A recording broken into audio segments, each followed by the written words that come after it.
লালন শাহ ফকিরের গান। কবি লালন শাহ। লালন শাহ তোমাদের 1774 থেকে 1890 এই সময় লালন শাহ বেঁচে ছিলেন। লালন শাহ বাংলাদেশের একজন বিখ্যাত কবি। ধর্মীয় ভেদাভেদ না মানা লালন ফকির তার বাউল গানের মাধ্যমে অসাম্প্রদায়িক মানবতার বাণী প্রচার করেছে। তার গানগুলির মধ্যে খাঁচার ভিতর অচিন পাখি, সব লোকে কয় লালন কি জাত, বাড়ির কাছে আশ্বিনগর প্রভৃতি আজও আমাদের কাছে চিরস্মরণীয় হয়ে আছে। এই লালন ফকির রবীন্দ্রনাথ তার বিশেষ গুণগ্রাহী ছিলেন। লালন শাহ ফকিরের গান লালন শাহ কবিতাটি: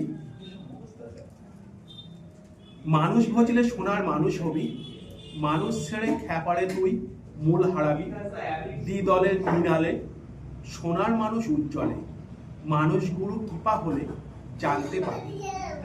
এই মানুষে মানুষ গাঁথা, দেখ না যেমন আলেক লতা, জেনে শুনে মুড়াও মাথা যাতে তরবি, মানুষ ছাড়া মন আমার পড়বি রে তুই শূন্যাকার, লালন বলে মানুষ আকার ভজলে তরবি।